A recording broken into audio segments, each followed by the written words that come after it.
In this week's video, what we're going to be doing is we're going to be getting into what I believe are the three most important system changes that are going to be introduced for Phase 3 of Ashes Creation Alpha 2. Now, these systems and updates are what you really need to know about, especially if you haven't been keeping up to date with the live streams, the leaks, comments in the Discords, or accurately testing the new PTR, because from what is the persistent alpha that we had to the PTR, a lot has changed, a lot is confusing, so I'm just going to round up that information and make sure you guys are as organised and as prepped as possible for Ashes of Creation Phase 3. So one of the systems coming into Phase 3 that you need to know about, especially if your guild plans to go for a node, is vassalship, as this could be the difference between you actually getting a node or not getting a node. So what are vassaling nodes? Well, a vassal node is a lower stage node linked to a more developed parent node, and vassal nodes cannot progress to the same stage as the parent node. Once a node reaches stage 3, so that's a village,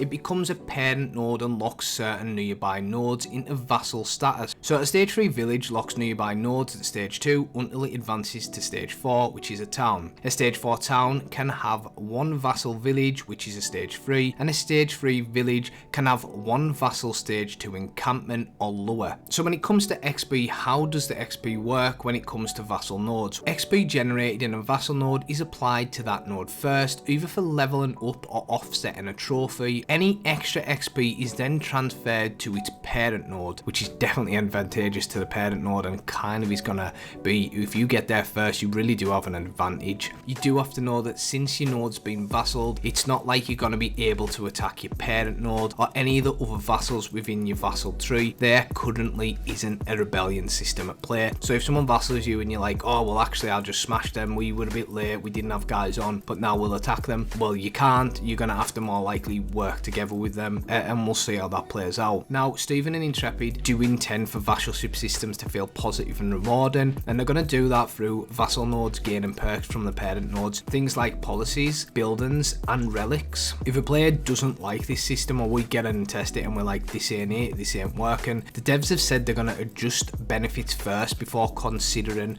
more drastic changes. So that is literally how it's going to be, regardless of what people are saying. This is the facts, and it will probably change. I imagine this is definitely going to change, because this is definitely going to go well with some folk and not so well with us, and I think it does need rounded up a bit more. So another big thing that's going to be happening in Phase 3 is the gear system. It's kind of getting a major overhaul, or what they describe as a major overhaul. Now, what we're used to calling gear level is now going to be called grade. So Initiate is level 1 to 9, Adept is 10 to 19, and Radiant is 20 to 29. There is beyond that, but honestly it's kind of pointless looking at that right now because we're just looking at what's in Phase 3 currently. Now, each grade now has 3 tiers, so you've got low, mid and high tier. Low tier gear is the most common, made up of the most abundant materials and often available via quests or drops, which totally makes sense. Mid tier and high tier gear requires progressively rarer materials plus specific node buildings and vendors to actually unlock this, meaning community progression will matter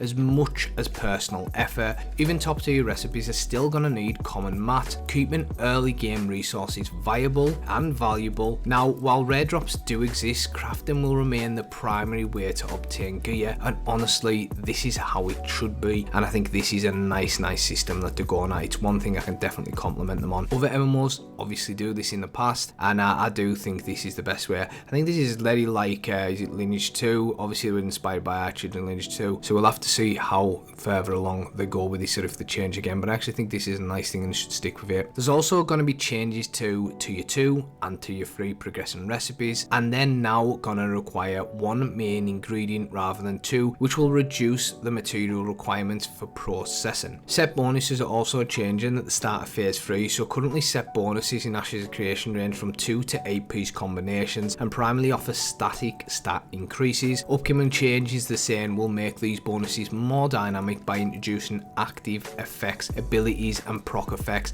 that align with each of the set's themes. For example, a fire theme set might grant fire related abilities or effect, higher tier sets will provide more powerful bonuses, and the players will be able to mix and match pieces from different sets to combine partial bonuses, such as using 2 pieces from one set and 4 pieces from another to create a unique build. Now what I can say is it's extremely diverse. It's going to give the player a lot of control, and like I say, it's going to give the player a lot of unique builds, but this is going to be a balancing nightmare. So I do think when they're doing these systems, they really do need to think how it's going to affect balancing. Sometimes I think they do stuff and they think it sounds good and they're maybe not thinking about the bigger picture. We'll see how that plays out, but balancing in Ashes is already a nightmare and I don't think it's going to help, but it does sound promising and it is quite interesting, so we'll see how that plays out. Now, the gathering revamp. So in phase 3, gathering is getting a full overhaul thanks to the new world tagging system that lets the dev control exactly where resources appear. So every area of the map's now going to be able to be tagged to favour certain spawns. Metals and gems will show up more often in caves, trees like the weeping willow will grow near fresh water, and high altitude trees types will only appear in mountains. So this also means you're not going to find random out of place resources anymore that don't really make sense. It's going to kind of go more with the lore and just logic of the world, and each biome will feel more authentic and have a reason to go out there. Now the system also encourages exploration and observation. Players who pay attention to the environment, talk to NPCs or follow questions will have an advantage in locating valuable materials. Resource rarity will now be directly tied to crafting tiers. Common items like oak, ash or snowdrops will remain abundant and useful for all gear levels, while uncommon and rare materials such as tin, iron and iridium will spawn in fewer, more competitive areas. I would have loved to see that in PvP areas in war, but we're only getting the war PvP areas currently, but we'll see what happens with that. The tagging tool also makes it faster for the devs to update or expand spawn rules as new zones are added, ensuring the world resources and economy stay balanced and dynamic. So we do need to see how this develops and how they actually utilize this. Now some of the other changes to P3 to be noted are one like crates. Now in P3 we're going to have the new crate system similar to the trade packs from Archage, which makes resources physical and visible, requiring players to carry and transport them using mules, caravans or ships. Crates come in different types, so personal, construction and commodity, and are also used for things like building up towns or trading for profit, because crates can be seen and stolen. Transporting them adds that risk of PvP and encourages PvP encounters. If you have to flag up to attack these players and it doesn't auto flag you, I'll be honest, I don't see many people taking the corruption hit to kill someone for one of these, being that when you kill 1 or 2 people you can lose 3 pieces of gear. So me personally seeing someone walking down the road with one of these, if my corruption is going to be that I can lose 3 pieces of gear I've grinded out over 8 weeks, I ain't killing that guy for one of his packs. So until they decrease corruption or they balance it or they set the areas of more points of interest that go into war and incentivize PvP, I really don't think this is going to encourage PvP as much as they're making out, because we obviously seen the death of PvP in the later phases of 2.0 onwards, and hopefully we see much more PvP, because at the minute everyone is saying Ashes is a hyper PvP game, but if I'm honest, I rarely see much PvP, and the PvP I did see was organised in groups and it wasn't dynamic and given from the game. Ever since they changed a lot of the systems, it felt like it swayed more to the PvE side of things. Now the dynamic Lawless zones temporarily changed points of interest into flagged Lawless PvP VE zones,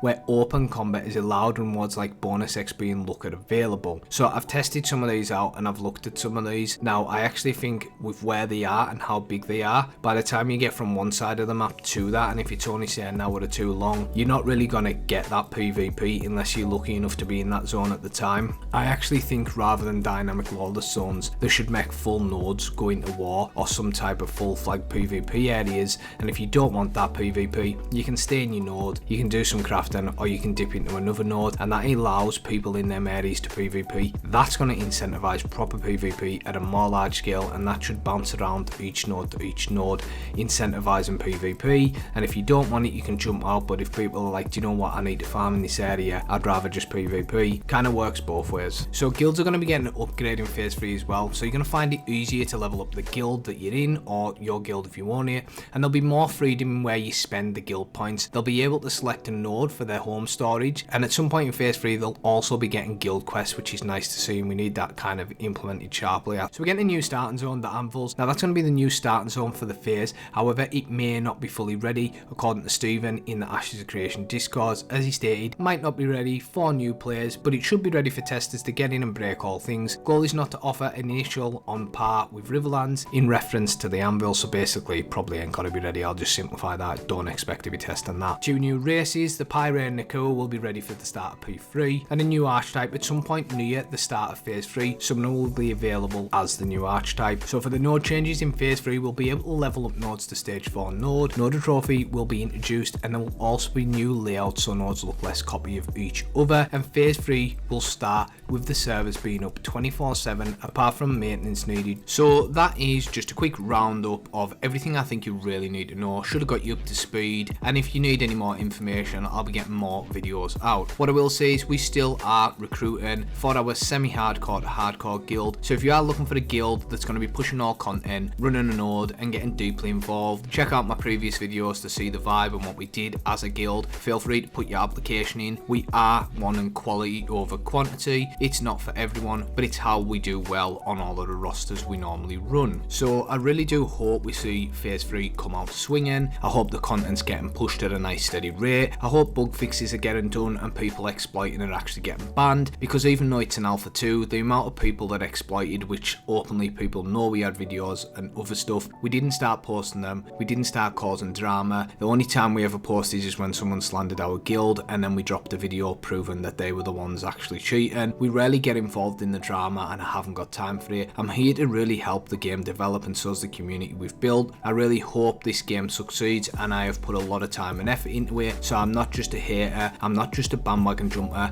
I was one of the original people following this even when I hadn't came back to PC. I came back to PC and made an entire guild around it, I made a community around it, I made a YouTube channel around it, and I'm in and out in every part of the community, and I always talk to people with different opinions from myself. So I really hope the community management gets knuckled down, we see good content. As always, I really do appreciate you guys watching. Drop some comments down below, let me know what you think, what you'd like to be changed, and if there's something that's made you unhappy or happy, feel free to share the video, drop a like, and as always, I really appreciate you watching, and I'll catch you in the next video. Cheers.